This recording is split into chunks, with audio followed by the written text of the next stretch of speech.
Welcome to the Christmas episode of Indian Chess Podcast with Mithil and Jagan. How have you been, Mithil? Yeah, I've been good. Do you know there are two tournaments going on in Mumbai right now? One is going on, which is below 1600 event, Okay. and the next one, which is called as the 361 tournament. It is a open event as well as there is a under 13 category, which will Okay. start from 26th December. And I think it is a good opportunity for chess players to end this year with a high. They can increase their ratings. So yeah, a lot of chess action is going on in Mumbai. Okay. That's How great to have you hear. been? I've been, we had a 1 week break for this podcast because I also played Yeah. in Pune in a tournament. Okay. Right. Okay. And that kept me quite busy, the travel and networking there. Okay. And now we have the exciting news for you that we have all these tournaments happening. And we also have an exciting guest today about whom I'll be speaking to you, Mithil. Right.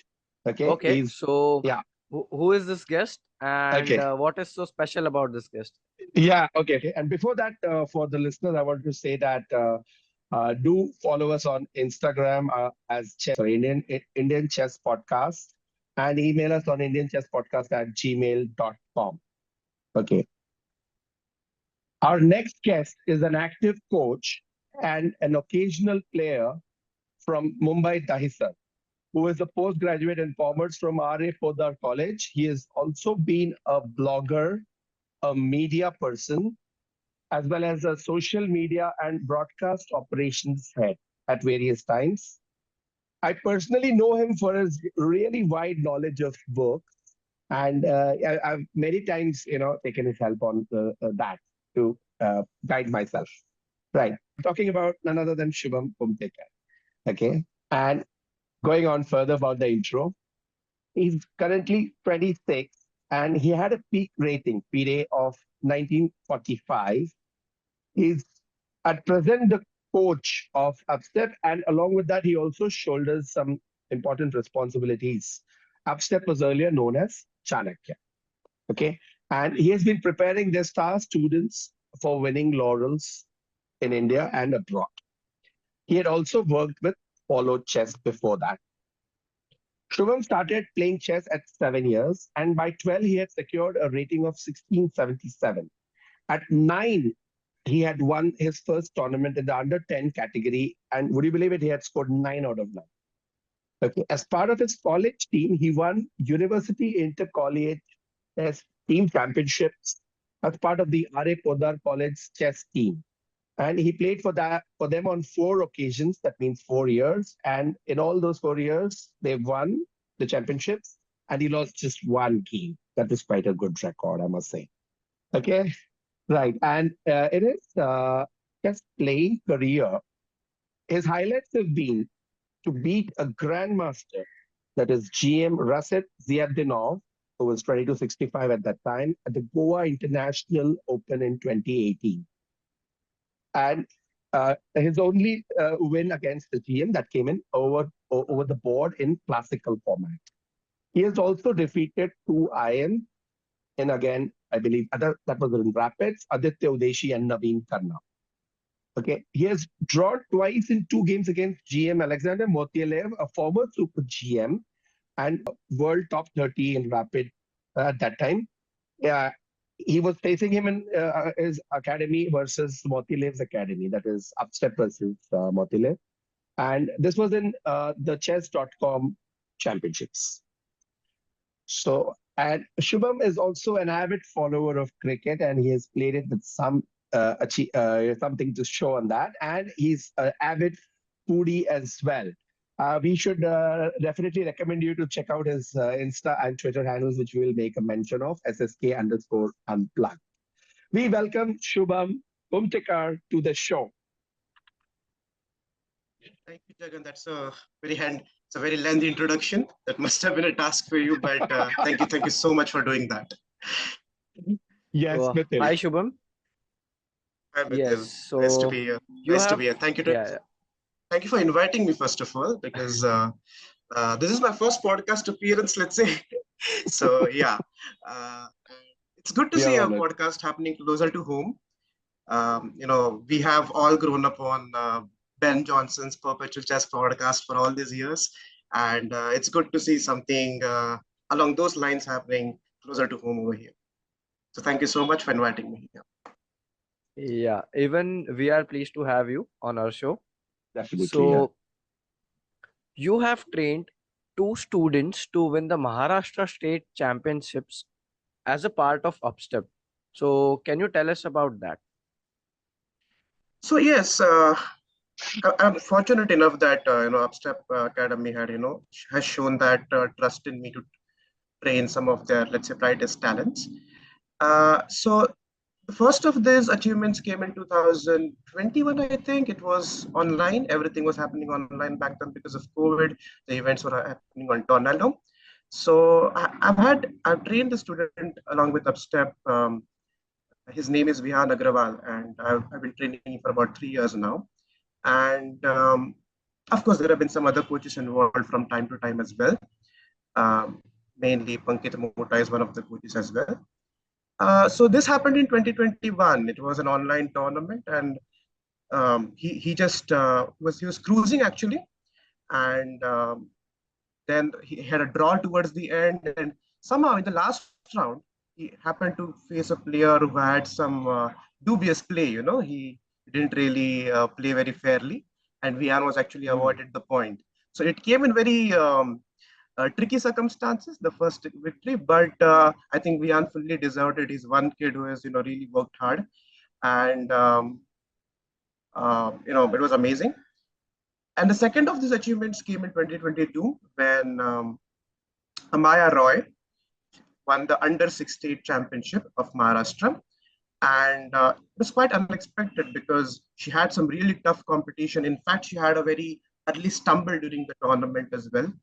But she was able to win some 4-5 games in a row, something like that. And she was able to, just come first with a bang. So it's been amazing training these kids because they show a lot of enthusiasm and a lot of joy for chess, the will to work. And that really helps me as a coach to, reciprocate the efforts and put in my best foot forward. Yeah, it is good to hear about it. Uh, so you also have trained and accompanied a student to World Cadet Rapid and Blitz in Rhodes, Greece in May 2022 as a part of Upstep. How was that experience? Well, that was surreal. I mean, it was my first trip, to begin with, it was my first trip abroad, if nothing else. But, well, accompanying a student to such a high prolific event, it's always a pleasure. Again, the student was Vihan, and, you know, he had shown enough to us that, he could participate and, be a real contender at the tournament. So going there, first of all, I mean, there's a lot of tasks. It's not just visa and other paperwork, but if you're playing that kind of an event, then you have to make sure that the student is really well prepared and he's getting the best possible training. So a lot of rigorous training went on from my side as well as from, as I mentioned, Pankit was also involved, and overall, other coaches involved from time to time. So it was a real good team effort, I think, at the academy. Um, well, at the event, it was quite nice, And what I really discovered at that event was the kind of talent you have in under 8 category, worldwide. It's just amazing to see how these under 8 kids are just so good. Like I started playing chess at the age of 7, but I could not, I think, dream about being anything as close as this. You know, and it was just surreal to see the kind of chess talent depth over them. Another thing that really crossed my mind was a lot of these under 8 talents that I talk about from different countries. They were from UK, they were from US, and they were from maybe even, I don't know, some other countries like Canada. Uh, a lot of these talents actually were, they had Indian origins, a lot of them. So I remember something like top 8 finishes had like 7 Indian origin players from different countries. You know, that is just Amazing. mind-boggling to think about. Um, Regarding Vihan's performance, he came really close in the World Blitz event, World Blitz under 8. He he finished fifth overall, but he actually was Okay. joined second. It was only book goals that separated him from the, let's say, silver and bronze medalists. So he Yeah. came real close over there. That was a real good thing. Um, Rapids maybe did not go really as well as we thought, but I think the Blitz we got real close, and maybe on a different day the result could also have been a little different. So the trip was surreal again, and I should thank both Vihan's parents as well as the academy for showing trust. Okay. If I remember correctly, Shubham, in this World Cadet Championships, there were two Indian girls also who won prizes at the top levels, winning the under 8 and under 10 or under 12 or something. Three, Uh, two of them, these were, I think, two of the different girls. events. I think these were different events. Okay. At the this so the one I went for was World Cadet Rapid and Blitz, Uh-huh. and there were only 5 Indians over there as far as I remember. Okay. And I think we probably had maybe one girl participant or maybe even none, I think, at that event. Mhm. Like we Okay. had we didn't have a big Indian contingent at that Uh-huh. event. Mhm. So yeah, that was how it Right. was. Yes. So reflecting back, Shubham, uh, how has your journey been since 2005 when you started playing, seriously in the club circuit onwards, and Correct. pursued to get a rating? And which tournament was your most satisfying result for you? Right. So yeah, I started playing chess when I was 7, Right. as I mentioned, I think, Right. and this was Absolutely. back in 2013 actually. Sorry, 2003. I mean to say. Uh, in 2003, I started playing chess, and um, my f- my first coach was Nitin Varde, uh, and my first ever chess tournament that I played was actually the Bonvita inter-school tournaments, which are a big thing back then. They were like the biggest tournaments held in Asia back then. They were unrated Mhm. events. Mhm.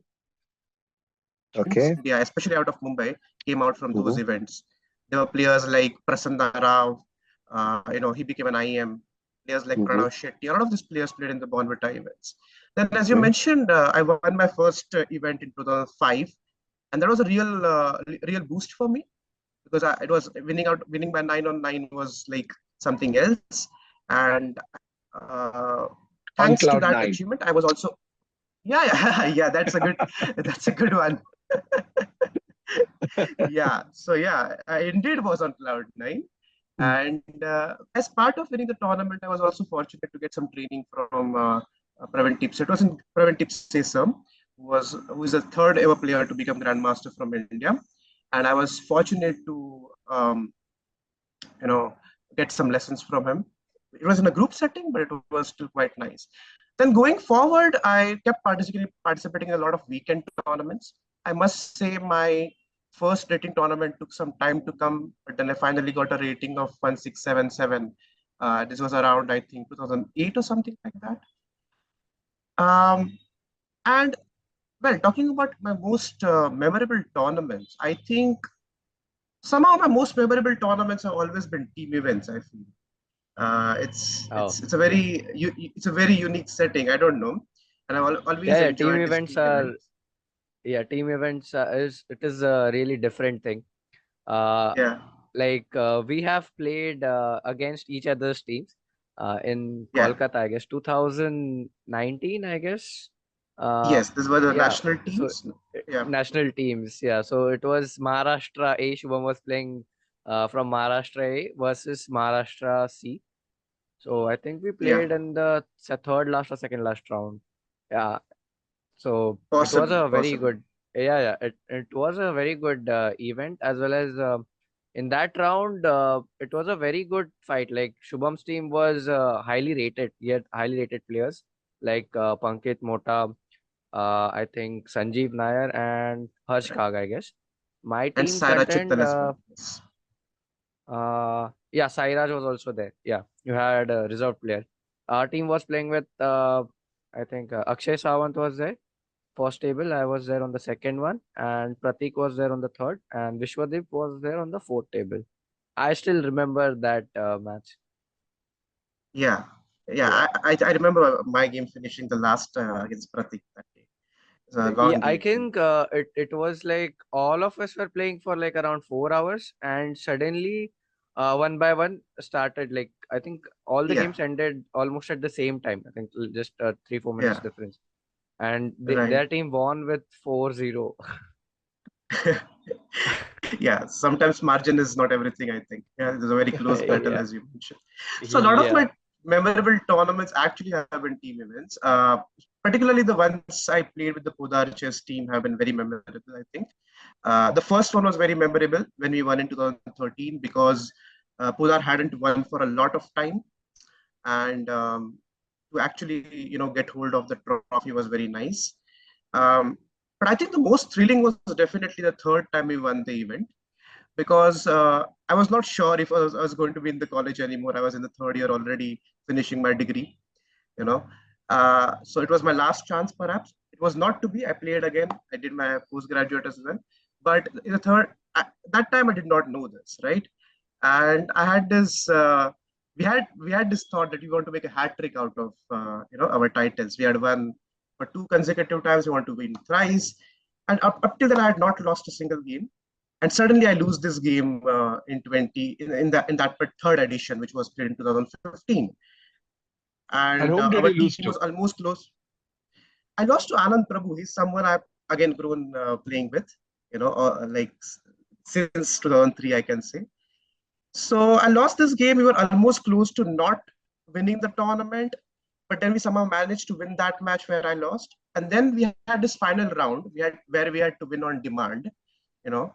And if we won on demand, we could actually win the tournament. And I remember I was able to score a victory on demand against one of my good friends, Sanjeev Naya, and yeah, it was a real pleasure.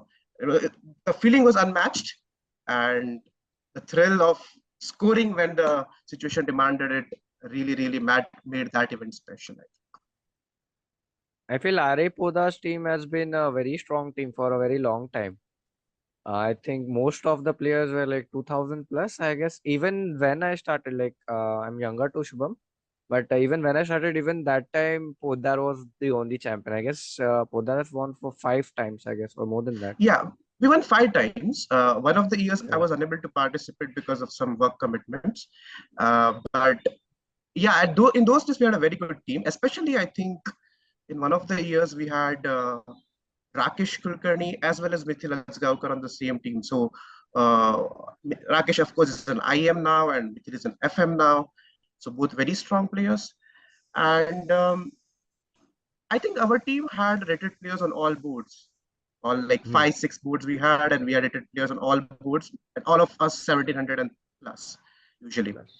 So whereas other teams maybe they didn't have as strong teams. But somewhere I think the gaps got closed. Like when I told you about that final round when we played against Mhm. my friend Sanjeev Nayar's team, the gap really got close over there. I think the opponent HR team team, was I guess. it was HR team, correct? It was a very tough team themselves. I think all of their players were also 1700 plus. So yes, it was it was still a very thrilling victory. Regardless of the situation. Right. Thank you, Shubham, for sharing that memories. Mithil. Yeah. So this year, in 2022, you have also ventured to play the Dubai event in August. So, how was the decision made to play this event? And also, how do you assess your results in that tournament? Right. So this was a tricky period actually. Uh, I've been meaning to play outside of India for some time, even pre-pandemic. But then pandemic struck and everything was online, and there was no chance to play. And things started opening up in 2022. Due to some unfortunate circumstances back home, I could not, let's say, participate in some tournaments. Let's say, when there's a peak time, for tournaments in June, July in Europe, and I was not able to participate then. So I was looking for one opportunity at least to, kind of get my rust off the back because I hadn't played a chess tournament since Delhi Open in Jan 2020. Okay. So it was 31 months, I think, by the time I had played the Dubai Open. and it had been a long time. So I really wanted to get back to board. And before, let's say, I ventured on a very dedicated journey, not dedicated, but maybe a thorough journey, let's say, of playing tournaments. I wanted to at least get some idea of where do I stand, and especially in a tough tournament. So I thought Dubai Open was a nice one because Dubai, first of all, is easy to travel. That is one big thing. There is no big visa concern over there like Shenzhen countries. So that was a big factor in deciding that. Uh, there were a couple of issues, like it was a little expensive, and also, Dubai I has a guess it lot was of Indian last players. moment, I guess.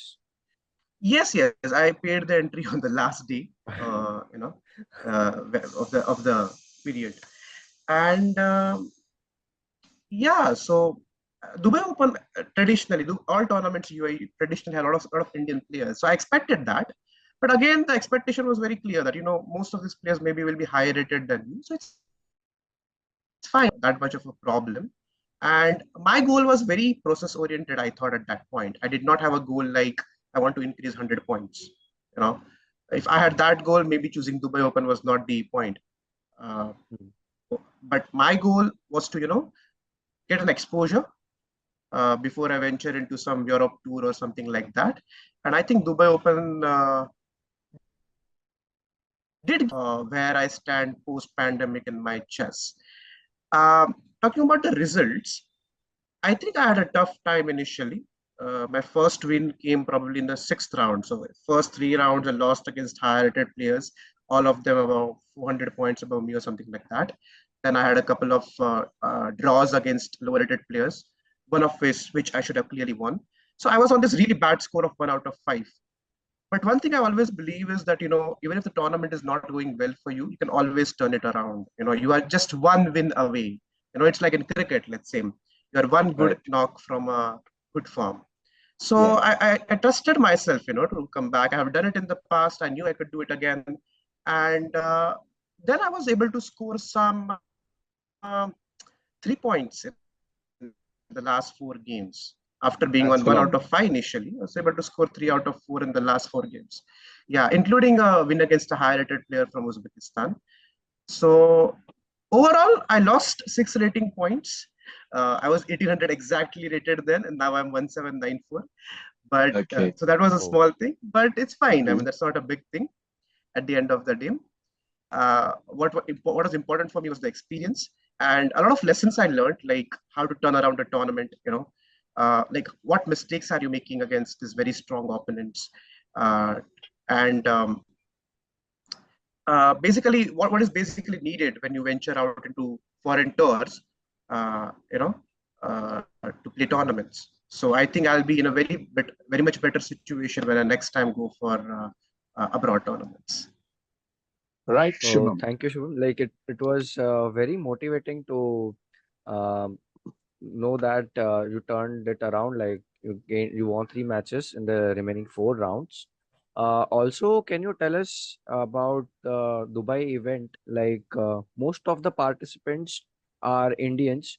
So how are the Indians who participate in Dubai Open event are different than the ones you play in India?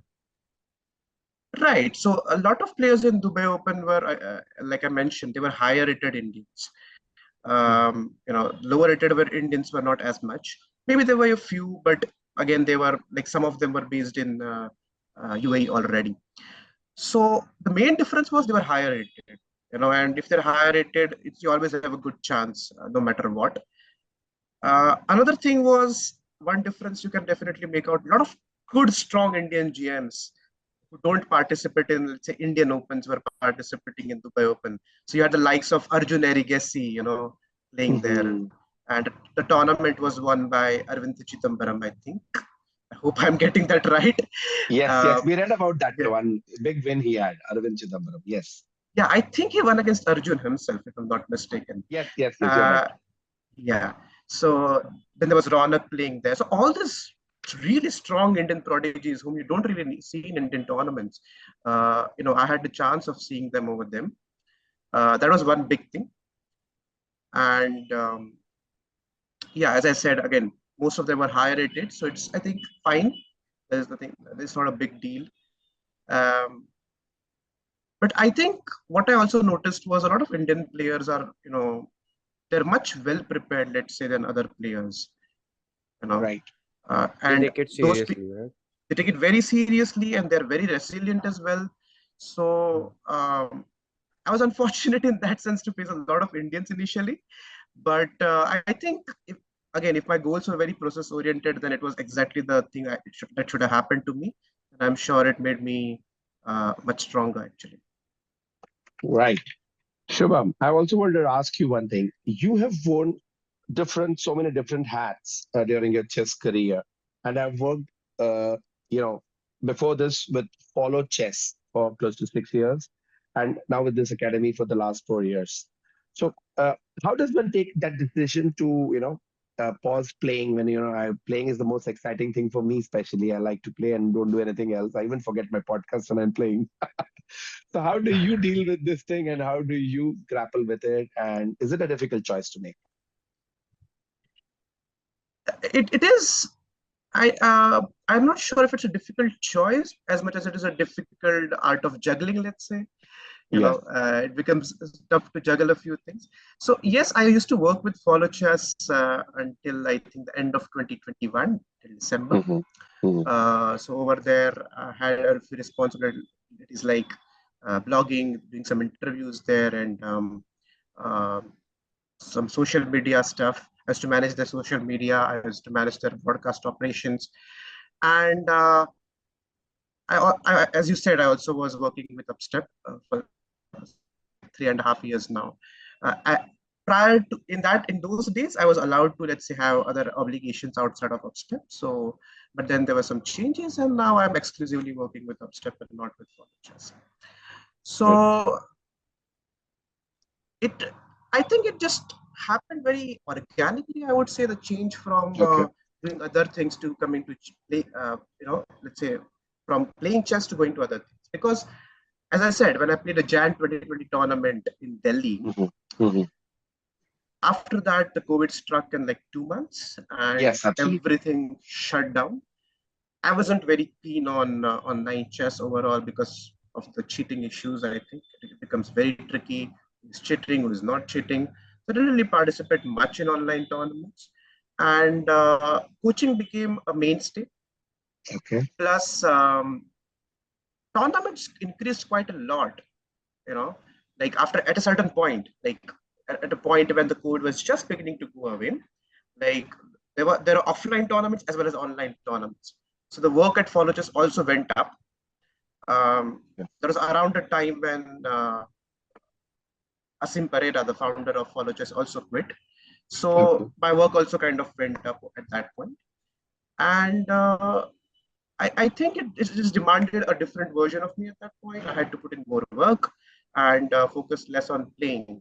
So over the last 2.5 years, because of the pandemic situation, I have transitioned, I think, very organically into now being more of a coach, you know, rather than a Okay. player. Uh-huh. But I do harbor some ambitions of getting my rating up and playing in some tournaments and getting some good results. Because as you said, playing chess is a completely different feeling, and it is very hard to keep that feeling at bay.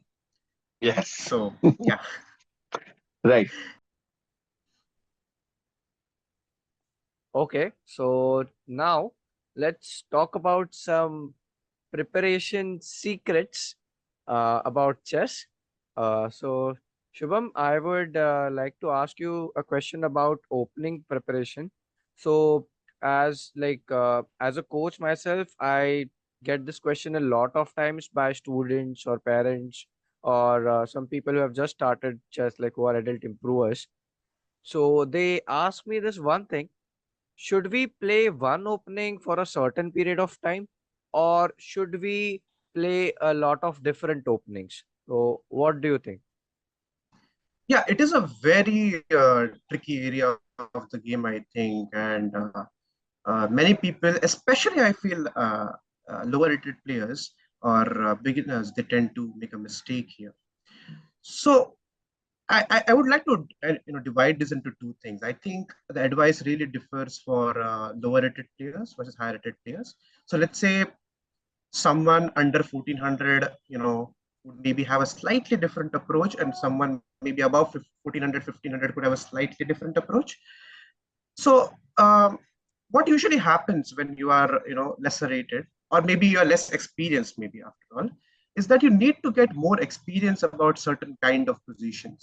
Yeah, chess openings are not just moves.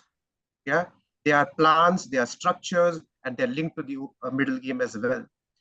So I think what a lot of people really need to do at at lesser levels is just master your openings, whatever you're playing right now. Understand those structures really well. Yeah, play those for some time. Yes, you might be a little predictable, but come on. I mean, how much is the importance of opening at that level anyway? Right? It's not like you're going to be get caught in the opening by a theoretical novelty that is just going to shock you or something like that. It's not going to happen at that level. Yeah. So if you're a little predictable, it is still okay. But what is really important is familiarity. Yeah. And familiarity really breeds success. So I would say at lesser levels, it's very important to master some openings, play them in and out, know them in and out, and then go ahead to maybe playing another opening. So let's say you play a certain opening for maybe 1.5, 2 years. You get a good idea about that opening, and then maybe slowly you venture into something else if required, right? Once you start doing that, what happens is, let's say now you learned a second opening as well, maybe, and you already have the first opening. So maybe you have two openings now that you can use at that point, right? You have another opening to fall back on if your new opening is maybe not required in some game, or it is not working very well. So I think that is very important for players who are less experienced or slightly less rated. Just master your existing openings rather than jumping from one opening to the another. Yeah, because a lot of time otherwise will be spent in learning openings, and it is not directly proportional to winning games. Okay, uh, unless you are doing scholars mate at a very less level, then it's a different story and it's working for you. Okay, Right. that's one thing. That is And as you move ahead, I think what really happens is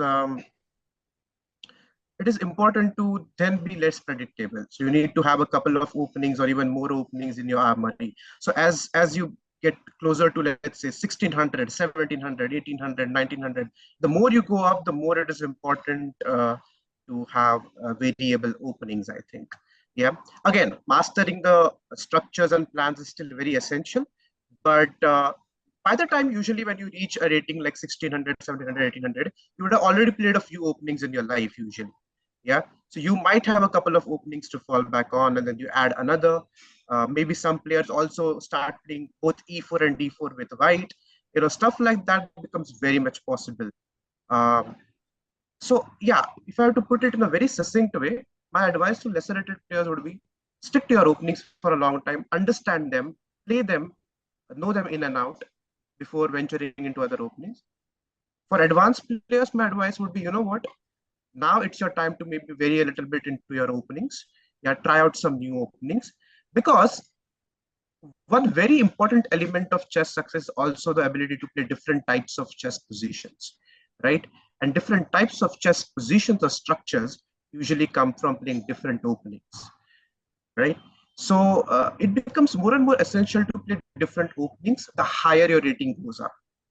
One very related aspect over here is, let's say, if you're playing e4 with white, and a very big question for most people is what to do against c5, e4, c5, the Sicilian defense. Yeah.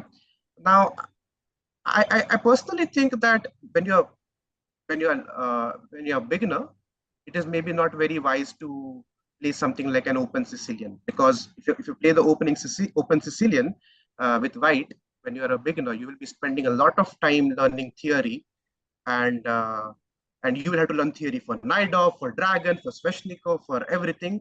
Like, there are 10 different choices, whereas Black just has to know his one opening. He's very sorted in that aspect. So I think a good advice for lower rated players in that case could be, you know what, you just learn some Sicilian sideline. You play it until a certain point. Let's say you become 1400, 1500, and then you play the open Sicilians maybe, because the open Sicilians will give you the idea of, let's say, real chess. Different Right. structures, different plans that come into the. Well, I Okay. wanted to ask you a pointed question here. So, are you recommending the wing gambit or the closed Sicilian? Well, if we are recommending stuff like Wing Gambit, I think we should also recommend stuff like 2A3 against Sicilian. you know, uh, Okay. but Mithil, yeah, you I had mean, I'm something not to. really. Yeah, I don't think I really have a recommendation against Sicilian, but I would just say whatever you play, them in a lot. There are lots of good options. Close Sicilian, Grand Prix attack, Alapin, delayed Alapin, King's Indian attack. Lots of Mm, different good options. Even nowadays, you have the Moscow variation and Rosolimo variations, very pertinent mm, variations. So there's lots mm. of good choices where you can still get very good chess games, and you can learn a lot about different important structures anyway. So I think whatever you play at a lesser level, know it in and out. Understand the plans. Chess openings are not about remembering moves; they're about understanding the plans. Once you understand the plans, I think the moves come very naturally too. Right. Yes, Mithil. Yes, so I think there cannot be a better answer to my question. Uh, Shubham Thank you. answered it very well. Okay, so my next question is about calculation. So calculation is a very important aspect in chess, like whether it be the opening, middle game, or the end game. You need calculation everywhere. Okay, so my question is, uh, can you recommend a book to our listeners on calculation specifically? Sure. Um, so again, as you said, calculation can be very tricky, and it can be tricky for different reasons. Because let's say a lot of recommended chess books on calculation, recommended in quotes, uh, they tend to be for higher levels. Yeah. So let's say books like Grandmaster Preparation and Calculation by Jacob Aagaard, or Improve Your Chess Calculation by R.B. Ramesh, you know, or even the calculation books by Eduard Romain. All these Yes. books are really, really good books, and I'm sure you would do well with any of them. Yeah. But usually it's these books really come into the picture at a much higher level, I think. Yeah, because they are not easy. They're not easy at all. And if you want to get the most benefit out of them, I think you have to pick them only when you are at a certain level. Let's say maybe 1600 plus, 1700 plus, Mm, depending on your comfort.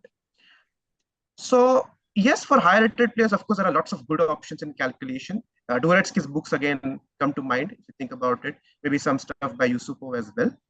But I think what is really tricky is calculation at lesser levels.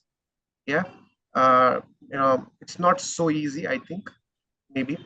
So how to improve calculation at lesser levels is tricky. I think initially, of course, we saw all the mate in twos, mate in threes, mate in fours, but then Right. calculation is also not just about checkmating moves, but also about yeah. some other moves, right? So I think one book, I have it right here, which I found really goes to a good. It's not very basic. Also, I hope you can see it. Yes. The It's Inner not Game of very Inner Chess basic by game of also. Andrew chess. Soltis. Yes, Yeah. I wouldn't say it's very basic also. It's probably at an intermediate level. Maybe it could be suitable for, let's say, somewhere between 1300 to, I don't know, 1800, 1900 maybe. Like I Yes. personally have found a lot of benefit in it. I think Yes. the good part about that book is it tones down the very challenging concept of calculation. Mm, And as you might know, Andrew Soltis is an author who can be a very conversational style in his writing. It was a very right. conversational style in his writing, Right. and he tones down the concepts pretty well. I think he does not make it very difficult for you.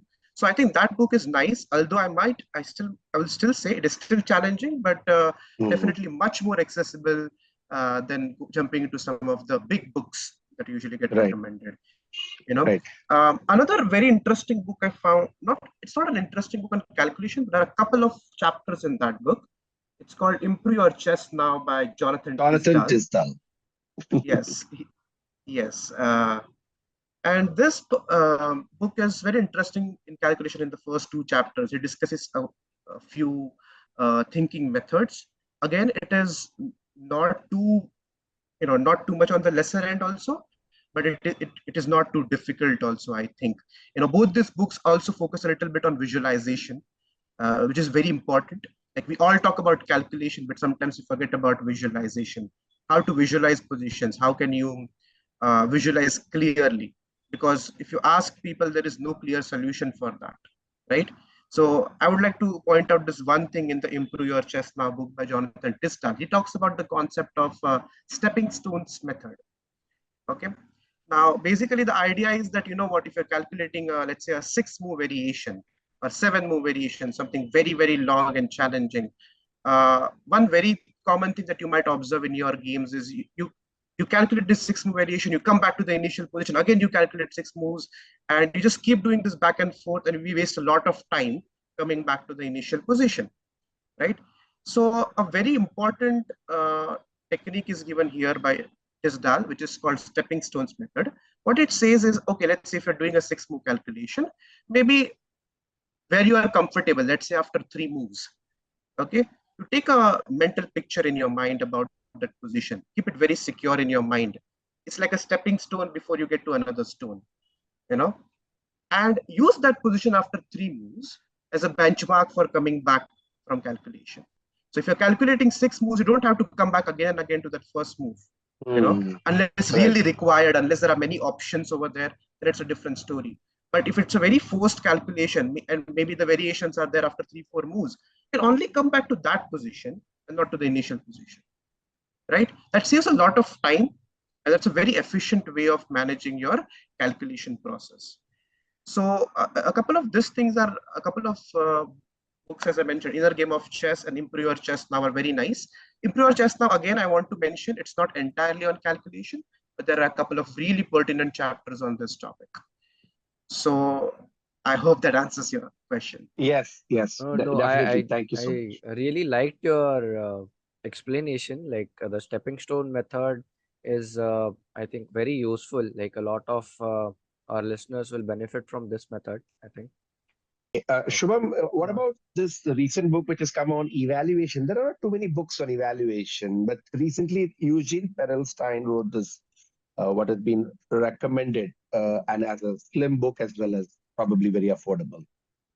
Right. Do you have anything to So, say?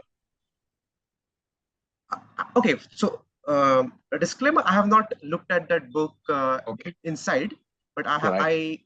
I've heard about that book. I have heard the authors talk about that book, and I have heard good reviews about that book. So it is written by Grandmaster Eugene Perelstein and I think FM Nate Solon. Yes. Now both of these are very prominent Twitter chess personalities actually, and they have very interesting chess thoughts usually. So I'm sure this book has some very good content. And you're right, there are not a lot of good books on evaluation. There are resources on evaluation for sure. Like a lot of books teach you, for example, how to, like, you might have like in Reassess Your Chess by Jeremy Silman. There is the concept of statics versus dynamics, and that really helps you evaluate positions or at least find the plans pretty well. Uh, that particular chapter, or even in Yusupo's 9-book series, there are some chapters on evaluating and planning, which really help you, understand what planning is. There is a very good video actually by Kostya Kavyutsky. He's an international master, I think, from Yes. US. I think he has Uh, a YouTube channel, Chess Dojo, I Yes, guess. yes, Right? Yes. absolutely. Yes, Yeah, he has Chess Dojo and also his US own Chess channel, School. I think. own channel. US Chess Yeah. School. And Yeah, I think he that is explains real things really well. Yeah, I absolutely. have watched a few videos. And he has some very profound thoughts. And he actually made a video on, I think, evaluating chess positions, which is just a 30-minute video, I think. He shows a couple of games over them and talks about the most important factors in evaluating chess positions. So these are some nice resources. Now, talking about the book Evaluate Like a Grandmaster by Perelstein and Solon, I think it's like an exercise book, if I'm not mistaken. And it's a very thin book. But coming from people like Solon and Perelstein, I'm sure that must be a very nice book. But again, what is important, I think, is to take a proper step-by-step approach. So maybe it's good to get a theory of evaluation first. I'm not sure if it's discussed in that book. It might be, it might not be. I don't know. But maybe let's say you can watch the Postakavitsky video before going on to the the evaluation book that you mentioned. Even for calculation, something similar can be done. Let's say you use lesser books like the Inner Game of Chess, easier books I should say, not lesser, but you use books like Inner Game of Chess first, and then you go to Right. Dvoretsky, Yusupov, and Ramesh. So I think if you go step by step, you are able to extract the most benefit. Like if you jump right from one level to the other, then maybe it is possible that you're not extracting the most benefit for that level, right? So that's very pertinent. And I'm personally very interested and keen on that book, Evaluate Like a Grandmaster by Perelsta and Solon. But yeah, that's all I can talk about. Yes, right, Shivam. And I wanted to come down to your, experience as a tour player. Okay, I remember I met you in Sangli in 2015 when you were winning a prize there. And so I wanted to ask you a very important question there. What are the special challenges you face as a player on tour? Because wherever you've traveled in India, how does one need to acclimatize? What are the special preparations one needs to do to adapt to a grueling schedule? And any tips for the parents and kids who are undertaking the same? Yeah, right. Uh, Biggest challenge, getting train tickets. So I think that is a big challenge. I think especially if you're traveling to interiors, getting the right mode of transportation can be tricky. And sometimes it can be a long and cumbersome process. Like I remember doing 24-hour bus journeys to reach to some destinations. Uh, Things have gotten better. Like now we have lots of airports, and lots of like tournaments centrally organized, and we have tournaments like in all parts of the country now. Even in the most interior parts you have tournaments. So if you're staying somewhere in the interior part of India, you don't always have to travel to these major hubs like Mumbai and Delhi and Chennai to play tournaments. You Right. can just travel to the closest city and or the closest town, and you can have tournaments. So I think overall the scenario is really improving in terms of the chess tournament organization in India. The level of organization is definitely going up, and there is a lot of accessibility for players, so which is very nice. My personal challenges have usually been about trying to find the best mode of transport, as I said. So I think it becomes really important, I think, in that regard, to plan your tournaments in advance. In good amount of time is required to like let's say get your confirmed tickets and so on. If you're traveling by flight, then I think that's uh, a very easy method. So that's one. Another challenge can be sometimes the playing conditions can be a little, not the best, maybe a little noisy sometimes. Sometimes the washrooms are not the cleanest. I think this is a very important area. The washrooms need to be taken care of. But again, as I'm saying, the picture is changing. A lot of organizers are putting in the right efforts to, you know, change the picture of Indian chess and provide good playing conditions overall to the players, right? Um, it's a very difficult job organizing tournaments usually because there are a lot of aspects involved. Sponsorship is not easy to get, and so on. So I think organizers are doing their best. The other aspect of which can be very challenging of playing in India, I think, is also choosing the right tournaments. Right. So for lesser rated players, I would say that again, I think for all players, to be honest, it's important that you have the right ratio. You know, like if you're okay, what is your goal first of all? If your goal is to increase rating, and then you're playing a tournament with 200 players, and your starting ranking is 10th, and then maybe you're choosing the wrong tournament, very obviously. Yeah. So choosing the right tournament is important, and it should align with your goal. If your goal is to win a prize, then it's okay. It doesn't matter. Then you can choose tournaments where you are highly rated. Your starting seating is high. But if your goal is to increase rating and your ratio is not good, then it's a problem. Yeah.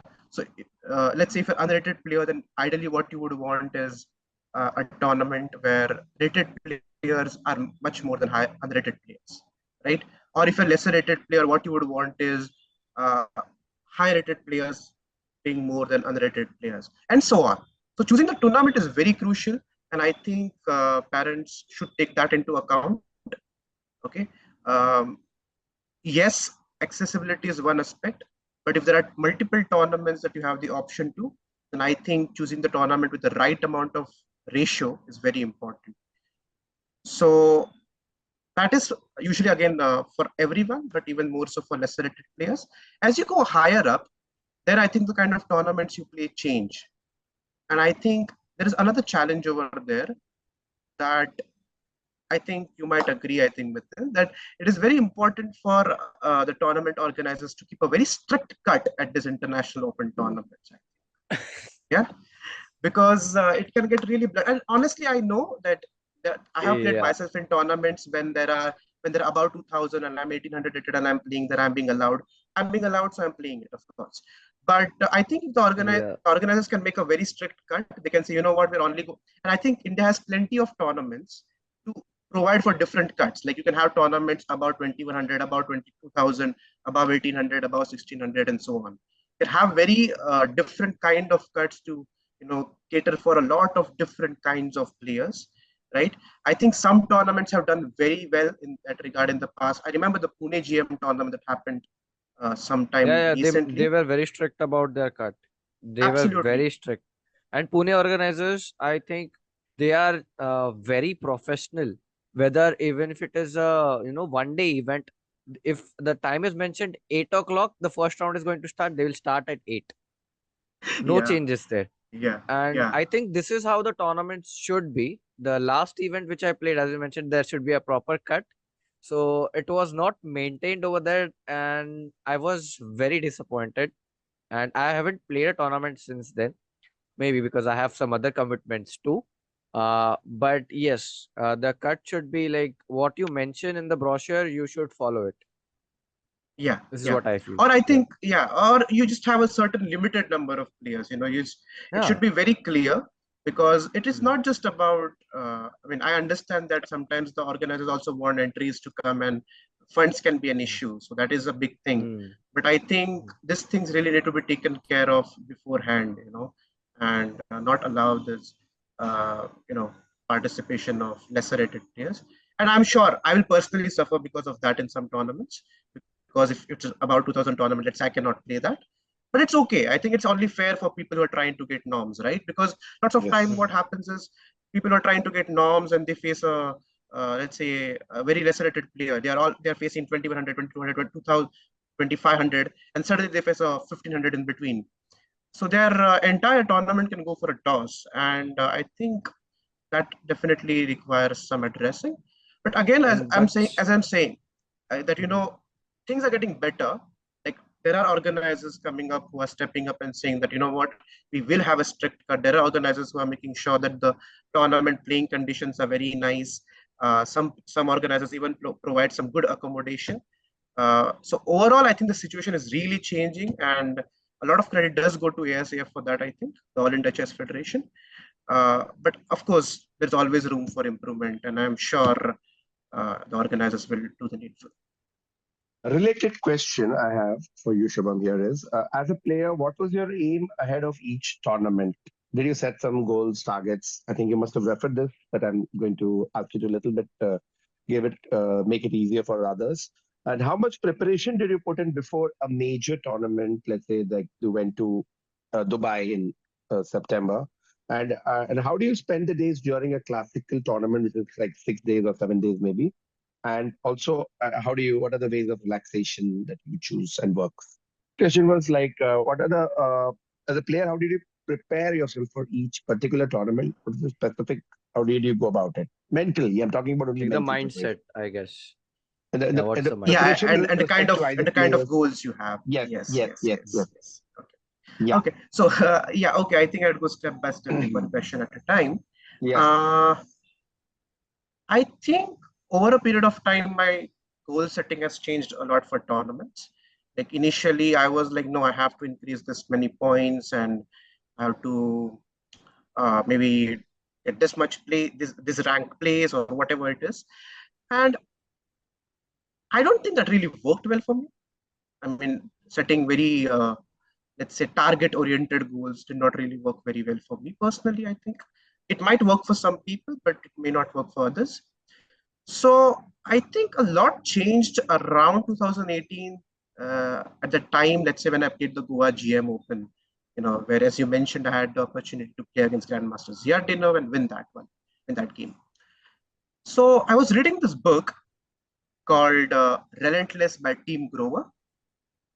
Relentless is basically, it's a non-chess book, first of all, and Team Okay. Grover was the trainer, was, I think, the mental as well as physical trainer of none other than Kobe Bryant. Yeah, Oh, the okay. legendary basketball player.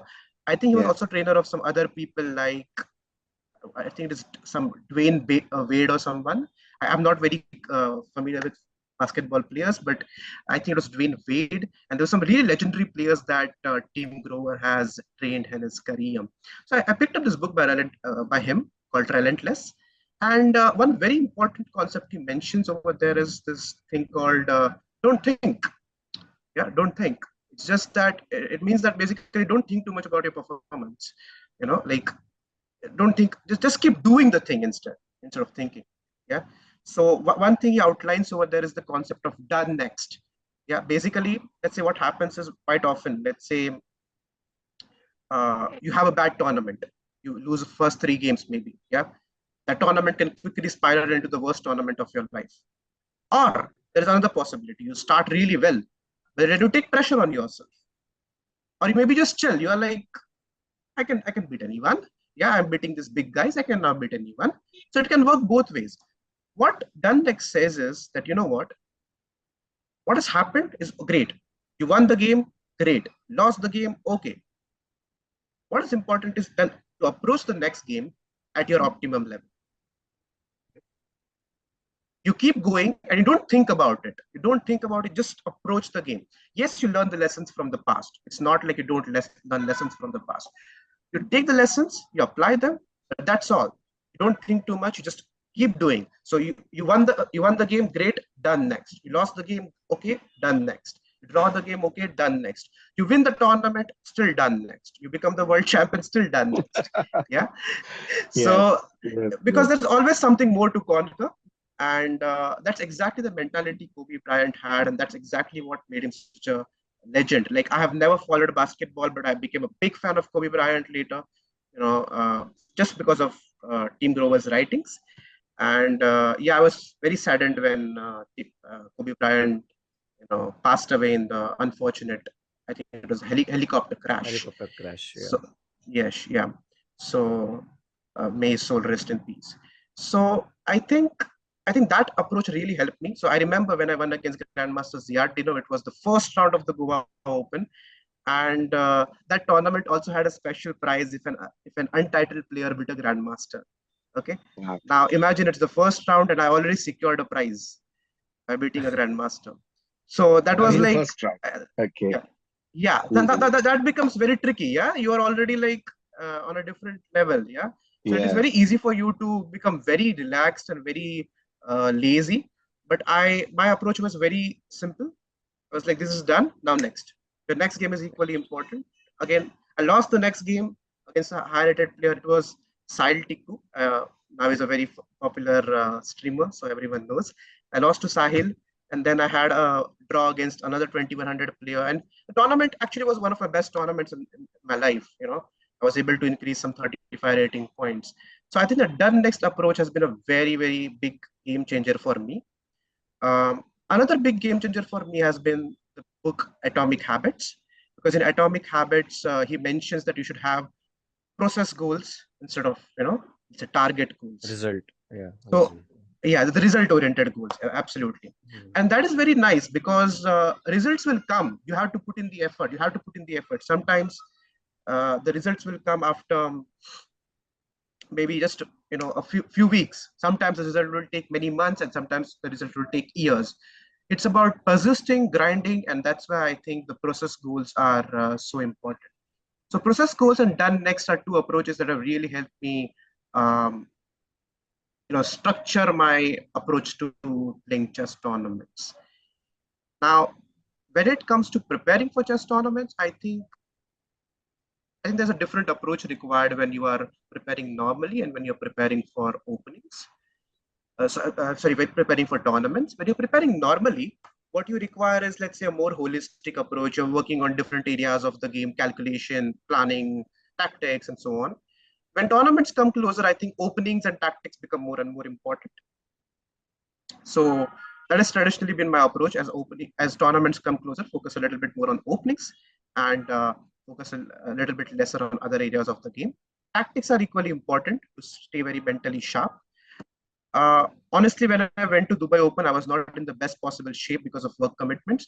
But in the past, when I have like played very constantly, I made this conscious effort to revisit my openings, revise my openings, find some new ideas, fix some areas where my opponents might hit me with in openings. Yeah, you do the hard work before the tournament so that the tournament becomes easy for you.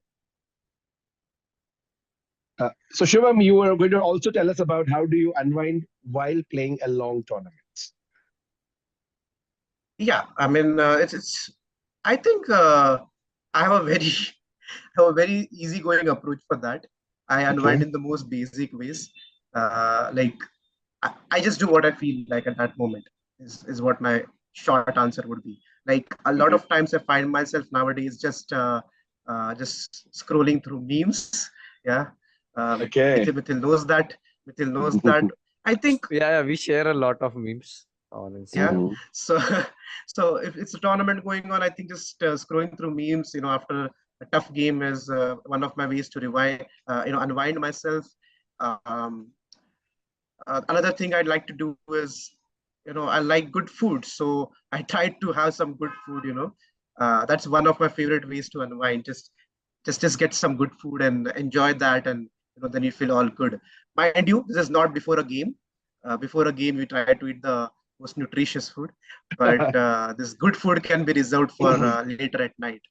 So I have a very easygoing approach for that. I don't really do one specific thing, but it's anything that just I feel that could help me at that moment. Could be right anything from memes, listening songs, watching some funny videos or podcasts, or maybe indulging in good food. It could be literally anything. Right. Thank you so much, Shubham. Okay, so I have another question for you. So, what is the best source to improve end games? Right. Now, this is tricky because different players have different requirements. Again, the lesser rated players will have different requirements. There is matches, and maybe higher rated players will have different requirements. I would say one very underrated book for this is Understanding Chess Endgames by John Nunn. Uh, it covers, I think, again, 100 end games, just like 100 end games you must know. Okay. But the good part is the way the book laid out is okay. There's a left page and a right page, and that is one chapter. So you can easily complete one chapter in one sitting. And usually, what happens with end games, it gets boring for you. So I think just one setting, this one sitting approach can really work well with end games. Just a couple of pages to do in one sitting, and it becomes very very effective, I think. So that is one very underrated resource, I feel. Another good book is, of course, 100 End Games You Must Know. And I think the good part about that book, I mean, of course, the content is excellent, but what he does very well in that book is in the beginning part, he mentions the most important end games that you should focus on. He mentions some 15, 20 end games. So different players at different levels can just focus on them. You don't have to learn all the 100 end games if you are just maybe 14, 1500. Yeah, all you need is maybe those few 15, 20 end games. And I think they can easily take you to 1,000 rating, to 2,000 rating, I mean to say. Okay, so I think my recommendation always is for 100 end games you must know. Focus on those end games first, and then if time permits, you go on to other end games because there are other areas of the game as well that you need to focus on, right? And one very underrated thing that most people avoid doing is they they focus on this theoretical end games, which is great, but they should also focus on different end game strategies or patterns. So the classic book Endgame Strategy by Shereshevsky comes to mind. That's a very good approach to learn the overall picture of endgame. Maybe referring to books like what is it called? Endgame Virtuoso, Magnus Carlsen, or Endgame Yes. Virtuoso, Anatoly Karpov. Both these books are by Tibor Karolyi. So these books are nice because they distill the wisdom of seasoned endgame player. Yeah, so you learn a lot from there. That is another very good approach. Um, a third suggestion would be a very recent book by the same author of 100 Endgames You Must Know. It's called 100 Endgame Patterns You Must Know. So there are chess endgame patterns that he's focusing on, and I find that even more instructive than, let's say just the basic endgames, because this will be So much more widely used in your games. I guess now he has then three books, the same author, right? 100 Endgames You Must Know. Then there is Jesus 100 de la Endgames Villa, right? Workbook. Yeah, Yes, 100 as de la Endgames Villa, yes, Workbook. And the third correct. one Wrong. is Sorry. Endgame Patterns You Must Know. Absolutely, absolutely. So he has done these three books, and his recent book is very, very nice. And one final recommendation that I have, if you want to really explore the beauty of chess and games, if you find endgames boring, there is this book by Van Perlo called Magic of Endgame Tactics or something like that. I think Jagan loves that Yes, book, I if have I'm that. not I have mistaken. that book. I Yeah, have that yeah, book. Yes, yeah. Yes. yes. So Van that is Parlo. another very underrated recommendation. Endgame Tactics. That's the name of it. Endgame Tactics. Van Endgame Perlo's Endgame Tactics. Van Tactics. Perlo. So Yeah, Van Perlo yeah. passed So away, I but think this is a very monumental book he's yeah. left behind. So you can usually pick up one book for, let's say, overall approach, let's say endgame strategy, and one book for specific endgames like 100 endgames you must know, and just do two of those books, and maybe just the most important endgames from 100 endgames you must know, because even the most basic work on endgames can actually take you to a very, very good rating. Yeah, It's 100 often Games the is, I ignored part. think, yeah, 100 Games is, I think, it is very simple to understand also. Yeah, And yeah, I read it, I read the whole book and it is really good. yeah, yeah, absolutely. Right. Thank you so much, Shubham, for sharing your wisdom on that. And now I come to another different question. So I just wanted to ask you, since you've been following cricket so much and also other sports, how does chess attract more sponsors? What is your thought on that? And this is in the light of the recent great news about Arjun Erigaisi getting a 12.5 crore 5-year contract with Quantbox, which was just in the news last week. Right. So this is a tricky area, and I mean, I'm not an authority, let's say, on this, but I can definitely tell you one thing, which is, uh, of course, the sponsorship and the money will always flow from viewership, and I think that's where the pandemic has really helped chess. The viewership really went up in terms of online tournaments. So viewership definitely remains at the core of this area, and the more the viewership goes up, I think the sponsorship is, I think, very naturally going to flow.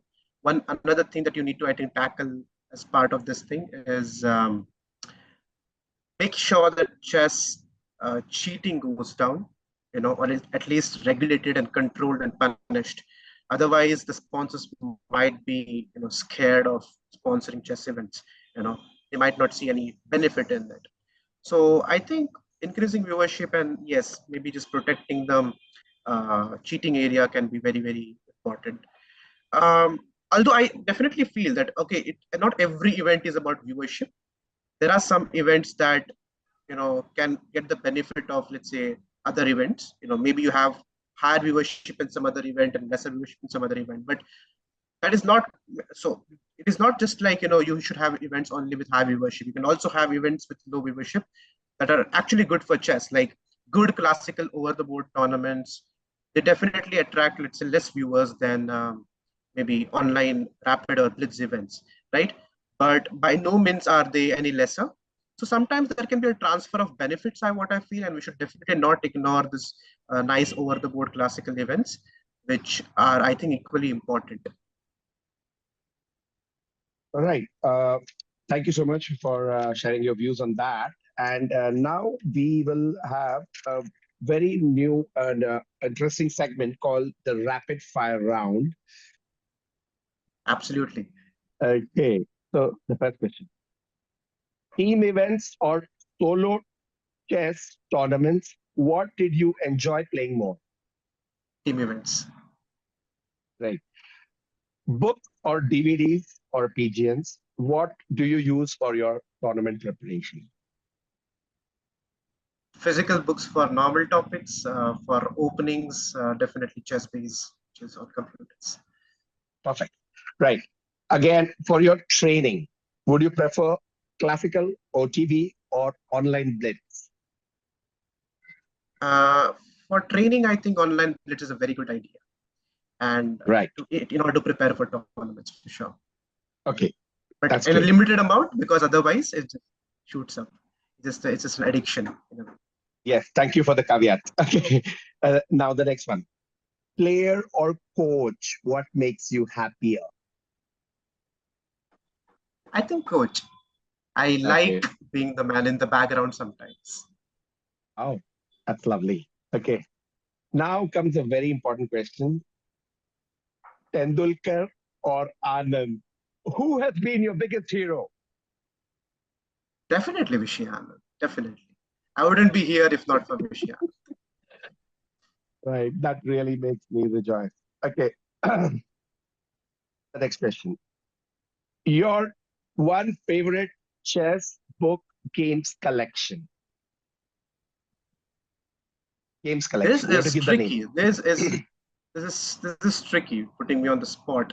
I would go for, I think, Alexander Alekin's uh, My best games of book chess. of his own games. Yes, it is, Okay. I think, 1902 to 1946 and published by Russell Enterprises. Mhm. That is the recent most I delved into, and I found it really instructive. I'm sure I'm missing out on some other good ones, though. Okay. There was only option of one, so you took that. Okay. No, no, no, Yes, no, yes, no, no that's what I go worries for. on that. Okay. The next question.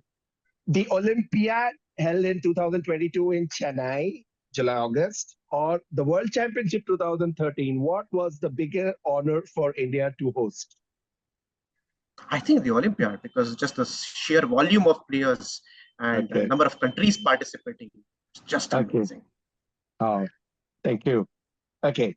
Now, another question related to the big tournaments. Okay. The best world championships ever. Would it be 1960 Tal Botvinnik or Kasparov Karpov 1990? Or you can take a Wow. different choice as well. Among this, I would definitely go for Karpo Kasparov because they were like some epic battles. And 1990, I think the one was in London, also very epic. So that's one. The most epic, uh, I think the World Championship where the I think it was Bronstein versus Botvinnik, where Bronstein really Okay. got close to winning the World Championship, but Botvinnik won the Yes. second last game. Yes. I Yes. Yes. think that is one of the 50s, most amazing ones. sometime in Yeah, I think it is 1950s. Yes. Yes. 1951 or 52. That one was quite amazing. I'm sure I'm missing out on some good ones, but this one really pops up in my mind, right? Okay. Now we have two little subjective questions. The first is all-time favorite three chess book you have to give us. Yeah. Wow. A lot of the suggestions of mine, I think, will come from my overall growing experiences. So one is I really enjoyed this book called Soviet Championships by I think Bernard Cafferty and Mark Taimano. There's a lot of interesting games in it, but I think the tournament stories of each and every Soviet championship, I think uh, they really stand out for me. Um, another book that I enjoyed, in the past was Khalifman Life and Games by Janet Nissis. Again, all these books have come from my growing up years, so they have very fond memories in my mind. So I think this is another book that I would go for. And I'm not so sure if I can put this one here, but I think there is a nice chess connection. So, or maybe you know what? I think another very nice book I can go for is Anand Files. Anand Right. Files by Michael Eben. I'm sure I'm getting his name wrong, but That's correct. That's correct. that book has, ABELN. I've not Yes. completed it entirely. Yes, Mhm. I've not completed the book entirely, but I can tell you that that book is something else. So that would be my three. Uh, I think these are not really improvement books, honestly, but they are three that I have Yeah. really enjoyed personally. And what is the one best self-improvement book that you would say has worked on your chess journey? For my chess journey, definitely Relentless. Uh, as I Okay. said, the done Yes. next approach really worked for me. And another book I would say is Atomic Habits, which is also very useful, You mentioned those. in You chess. mentioned those. So, okay, nothing Yes, other than yes, that. both Okay. of them. And then the very No, last no. question is your one sinful food that you feel guilty but yet cannot resist having it. I think it has to be my favorite food, burgers. I mean, they are. Okay. It's my guilty pleasure. It's not my guilty pleasure. I'm open about it. I just love my burgers, and I delve into them time and again. And my motivation to, let's say, a little bit of fitness stuff, just walk around, take some walk around, maybe at night or in the morning. My motivation to do that just comes from the fact that I want to eat burgers. so so yeah, definitely That's burgers. that's amazing, Shubham Kumthekar. That was really wonderful having you on the show. We heard so many disparate, interesting subjects on which you had such a deep thing to say about, and we were all the richer for this interesting conversation over the last 1.5 hours. Mithil will continue. Thank you so much again for Yes. inviting me. So, yeah. So, would you like to tell us which tournaments are you planning to play in future, like coming up in 2023? So right now I have not like completely decided on what to do because of this work schedule. It is always very hard. But yes, at some point I do aim to play some strong international opens because I would, as I said, I would love to get my rating up. So it's a work in progress right now. Okay. So, with this, we come to an end with our fourth episode of Indian Chess Podcast. You can follow Shubham on Twitter and Instagram. His ID is SSK underscore unplugged. And you can follow our YouTube channel and Instagram handle. Our Instagram handle is Indian Chess Podcast, and same as our YouTube channel's name. With this, we end this podcast. Thank you for listening.